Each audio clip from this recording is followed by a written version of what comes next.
Howdy folks, we're looking at Edge Magazine issue 48, released August 1997, and discussing the future of interactive entertainment.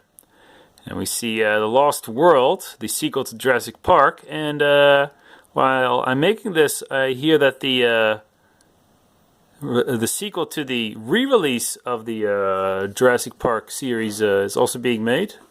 I don't follow those things closely, although I did see the fourth Jurassic Park movie. It was okay. This cover looks kind of cool, you know, with the Tyrannosaurus Rex on the cover, using the Model 3 board. If you look closely, you can see the polygons. So, GoldenEye's reviewed. The opening column is this time about the E3, the third one, and this time in Atlanta, Georgia. And Edge talks about how the 3DFX card is showing the PC to be the powerhouse as we know it now. M2 project is finished as the Saturn is declining. And there's also some lamenting about a lack of originality, although games like GoldenEye and Spec Ops and Metal Gear, well, you know, combat-based games, are seen as original. Although, if you ask me, the late 90s were very original times. But, Edge always complains about that. I mean, but they don't review Parappa the Rapper, on the other hand. So what's up with that? Yeah, here are the table of contents. Let's continue on to see what's going on. So, yeah, Atlanta, which recently also had the Olympic Games. So that was quite the hot spot at the time. Nintendo showing Banjo-Kazooie, PlayStation, of course, really big. And here we see the Sonic compilation, was it called again? Sonic Jam, which had the combination of Sonic games for the Saturn. Activision with Heavy Gear. So, yeah, not a very big E3, if you ask me. No big hardware announcements. So here we see a couple of images of people there and actors. I don't know if the Tickle Me Elmo doll had already been released that Christmas.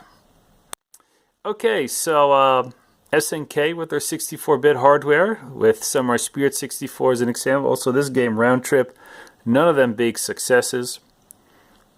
Nintendo 64 is selling really well with the likes of International Superstar 64, which was sold better than the PlayStation version, and Mario Kart 64. So N64, not a year old, but doing pretty well. But it would never be as big as the PlayStation 1. Nintendo 64 technology also being used for the arcade, apparently. I don't think that actually happened. There's a pub game, you know, with those touchscreens featuring soccer. Looks really Windows 95-ish. Comes to graphics. I don't think it was very popular. Only a couple hundred were made. Here we have Edge fantasizing what it would be like if these game designers were to make movies. Here we have a Gunpei. Was it with an E? Gunpei Yokoi, who made the Game Boy. And here they ask what's he doing now. So after the Virtual Boy, he left Nintendo to go to Bandai and make the Wonder Swan, or at least work on it.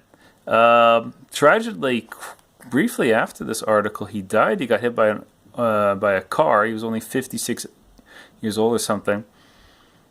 Yeah, so this is pretty much his whole career then. I wonder what would have happened if he could live another decade or so.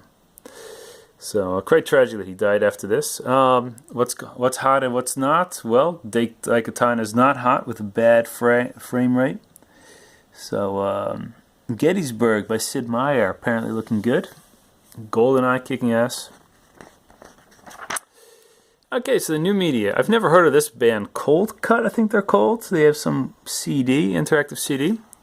The Prodigy have their third album, Fat of the Land, which I didn't like that much. The second CD was I preferred much more. This was a bit too commercial for my tastes, but a big hit. And things like a TV with big speakers, a DVD player, which was really new at the time, and just a joystick with force feedback. So new media, some books, on young children, cyber trends, whatever. Okay, so Sky Television, which is big in England, had a website of sorts which would actually track what you did on the website and which would improve your experience. Kind of sounds like cookies, although they don't use that term. And Meridian 59 getting a expansion. The Meridian 59 is an MMO, kind of like Ultima Online, but 3D. But briefly after this, Ultima Online would appear and take over. What's going on in Japan? We see, what was this again? This is about, Parappa the Rapper inspires a game called Baby Universe, which is kind of like a CD with graphics I think you maybe can manipulate. Maybe that was used for the later versions of the PlayStation 1 where you could toy around with graphics when you played Music City. Tamagotchi having nurseries and special bags against the rain and all that, so it's quite a craze. And we see some sales figures for the PlayStation and also for the Final Fantasy VII selling 3 million units. That's a lot.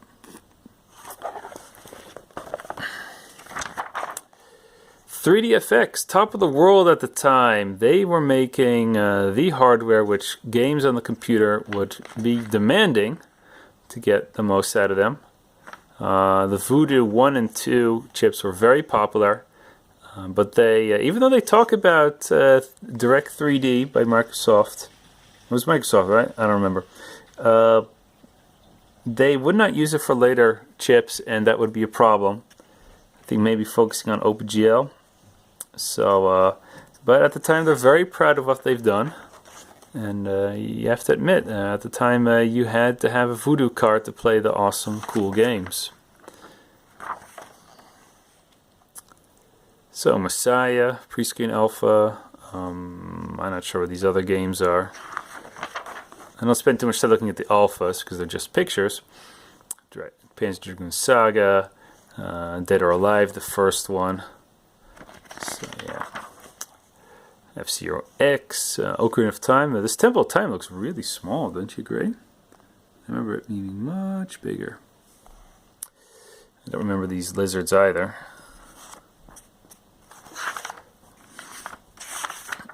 Okay, so Prey being shown. Well, this would be a real alpha because this will take another 9 years or so to be released. The 3D shooter, it used teleports as a thing, kind of like Portal, but still shooting game. And yeah, the main character's already in place. Everything's in place. It's just they kept working on it in new editions. 3D Realms also did the same with Duke Nukem 3D. So not a bad game when it was released, but it just took too long. Spec Ops, the very first part of the series, tactical shooters, one of the first. So yeah, back then just a bland combat game. Nowadays Spec Ops is known for The Line, a game critical of the political issues of war. The Reap, which is hard to see, but this game is kind of like Zaxxon and Viewpoint for the Neo Geo, as in it's a side-scrolling shooter, but with 3D polygons in an isometric view. Not a big hit. Banjo-Kazooie was a big hit for Nintendo 64, the Collectathon. And there was also Banjo-Tooie. Conquest Quest, though, took a little bit longer to be released because they turned into a mature game with a lot of adult jokes. So here we still see it as some kind of game for kids. We'll keep that in touch. The Lost World, rather subpar action platforming game based on the movie for the PlayStation 1, made by Electronic Arts. Not made for the Saturn. Sonic R, kind of like Mario Kart with more adventure styles going on. So I guess more like Diddy Kong Racing, but this was not a popular game. So Joe Blow, released in the not released in the UK. It was never finished, but the makers at the time likened it to Mario 64. Well, go for them, but I guess we'll never know. For the PC, Quake 2, of course, will be released and be the de facto shooting game online until Half-Life kind of took over. the biggest one for Counter-Strike and Team Fortress. Total Drive-In. Don't know if this was released. I think it was. It's made by Rith. I can't even read it. Well, published by Ocean at least. Looks like a pretty bland racing game for the PlayStation. Different vehicles though. Klonoa is a cult classic platforming game for the PlayStation 1 made by Namco. Fairly good, but not up to Mario standards. Okay, so LucasArts gives us a brief look into what they're working on at the moment. There's Jedi Knight, which would have become popular. Then we have the Teräs Käsi fighting game, which featured a lot of Star Wars characters. Pretty cool idea, the fight with characters against each other. Boba Fett and Han Solo you see here, but pretty sluggish game, not that popular. We have the click and carry adventure Monkey Island 3, which had fantastic visuals, as you can see. And there's also some talk about Supremacy, which seems to be something like a real-time strategy game. Heavy Gear, I don't know why this was so advertised. I mean, mech games are never big, but it's Activision. At the time, not the biggest developer, but... Okay, iWar. Something like Elite or Privateer, but then with huge ships, which would offer more possibilities, I guess. People liked it. It looks really spiffy, but not my kind of genre. I don't have time for these kinds of things. But yeah, bend the universe to your will by flying around and shooting things, trading, choosing sides. AM3, working on the Lost World arcade game, which is a light gun shooter. Pretty cool. There's a female designer, Kim Kumagai, who works with Shinichi Ogasawara, and they talk about how it was hard to make the game without having seen the movie. How it's hard to make an exciting shooting game where the dinosaurs are so big, right? But the game has a lot of flair to it, so it's still worth a quarter or two. There's also talk about Le Mans and Top Skater, other AM3 games. Not the biggest hits. Here we have Voodoo. Recognize the games, all using 3D FX technology at the time. So this looks like an article on DDR because of the arrows, but no, it's about how people in the industry were making their own companies, splitting off from other ones. Peter Molyneux went on to make Lionhead, which would later on to make Black and White and Fable. So that was kind of successful, although less successful than his days working for Bullfrog. And Sid Meier left Microprose to make Firaxis. Now, I'm not sure exactly how that went. I mean, Sid Meier's still at large, so I'm sure everything's okay. Although he could probably live off the royalties off the 3 first Civilization games alone. There are a couple other companies made. Digital Anvil. They went on to make Freelancer, which was also like Elite.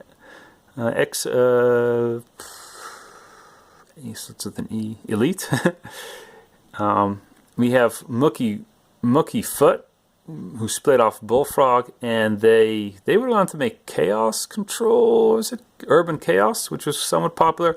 Also Blade 2 and some creation-y game. That was somewhat original, I think. Now, Iron Storm had, of course, Daikana, which sucked, and but the Austin branch with Warren Spector gone to make Deus Ex, one of the greatest games of all time, so that was quite a hit for them. Eighth Wonder did not release anything substantial. So there's talk about how they all leave the bigger companies because they want to do their own creative things. And, well, there's also talk about how it's going to be hard to have so many hits if everybody's going to be making the greatest games. Who's going to buy all of them? On to the reviews. GoldenEye. Edge later would say that they probably should have given the game a 10, but this they still gave a 9. At the time, it was really special to have 4-player split screen. It was special to have a sniper to zoom in. It was neat to have actually missions and somewhat of a sneaking ability. So yeah, way before its time. I never liked it because I was used to playing Quake 2 actually by the time I actually got my hands on this, so that's not really fair because this was released before Quake 2, but I preferred the shooting games on the PC so much more at the time, and I couldn't stand the controls. I thought the level design was actually really bad, and I still agree to that, especially multiplayer. And so I never really got that into GoldenEye, even though I have to admit the production values are immense, and I understand why people still consider it one of the greatest games of all time. Now, back then, I almost considered myself a Nintendo fanboy. Even then, I wasn't that crazy about the game. Playing it now, yeah, it hasn't aged very well. So, Quake 2 is still okay, alright though. Same thing with Duke Nukem. Yeah, I was used to Duke Nukem 3D, which is didn't have as much as GoldenEye, but close enough. Hey, Time Crisis. Namco's answer to excuse me, Virtual Cop. You could cover, so be a bit more strategic, even though you don't have to worry about shooting pedestrians. I never got into these games. Edge gives it an 8. XCOM Apocalypse gets a 9 out of 10. And yes, it's quite an improvement on the first one because it adds a lot of bells and whistles. And a bit updated because the first one was really ugly. This one looks a bit nicer. So yeah, XCOM, big in the 90s and would be big again in another 10 years' time. Mischief Makers, as it's called in the West, gets an 8 out of 10. That fantastic Nintendo 64 platforming game where you could pick up enemies and throw them around. Made by Treasure, so check it out. Nintendo 64 having lots of really good games by now. Atlantis, kind of like Myst, but with a little bit of combat, gets a 6 out of 10. We're kind of bored of these kind of games by now.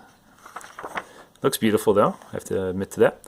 Ball Blazer Champions, yes, if you remember the original Ball Blazer? Well, you might get back to that later. It's an arena shooting game. Edge gives it a 6 out of 10 for the PlayStation 1. Hexen 64 doesn't improve the game like Doom 64 did. It's just pretty much the PC game. It did have split-screen multiplayer, released at the same time as GoldenEye. Well, I thought both weren't that good. Motor Rage. Don't know this game very well, but it is made by Sega. And it uses the Model 2 board. It's made by AM2, and it's kind of like Wipeout on motorcycles and a little bit of Road Rash, because you can hit each other. Yes, the motorcycles are just like in Akira. Side by Side Part 2, I didn't know that was number 1, made by Taito. Looks like a pretty generic racing game for the arcades. Don't think many people know it. Okay. Let's look at all the advertisements for working in industry. Sega Europe. I seem to have smeared some alcohol on my nose, and that's irritating my nose. I feel like scratching, so if you don't mind. But I don't want to add more alcohol to my fingers. I had to clean something. So, Titus, the people who made Super Mario 64, maybe somebody saw this advertisement and was like, hey, let's work on Superman and the Quest for Camelot, another subpar game. Right? I might be getting confused with another game. Anyhow, Titus, one of the worst developers of all time. Climax. Whatever. Hey, Rare has a new picture showing Banjo-Kazooie. About time. Rare, top of the world at the moment.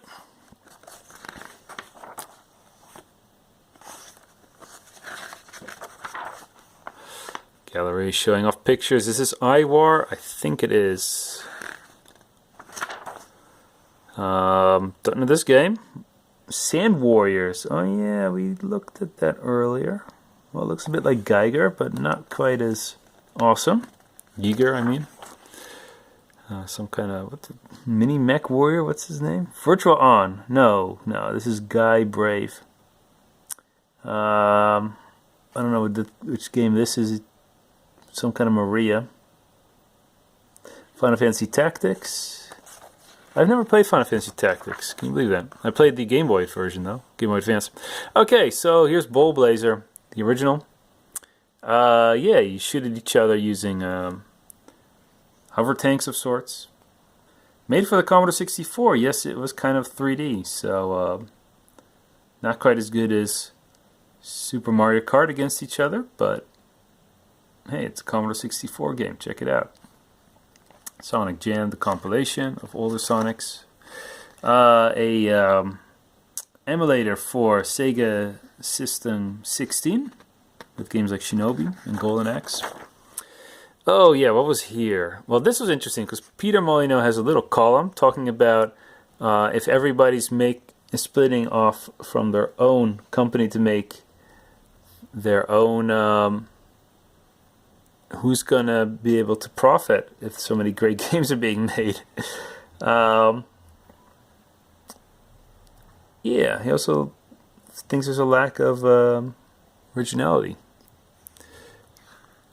This is about soft image, which helps you make graphics. It's a kind of interface. And what's this? 3D GM. And this is Lightwave 5.5. I don't know what all these programs do. They're all for making graphics, I presume. So yeah, if you're into that. Here are the letters. People loving the CD released in the previous Edge, which featured video interviews and previews. One person saying, hey, the M2 isn't really finished, it's just delayed. At least Panasonic had never, or Matsushita had never made an official end of it. Somebody's saying that the Eastern games have much more personality than the West. I would agree with that. Somebody's saying Edge is biased because they only talk about emulators which used for PC. What about emulators for the Amiga? Yeah, somebody actually wrote a letter about that. Somebody being nostalgic about the BBC Micro, which Elite was made for first, and also Exile, if I'm correct. And the Q&A is about what about the 64DD, and what about using 3D cards? What's up with that? I won't bore you with the details. Yes, and next month, that's right, it's Blade Runner.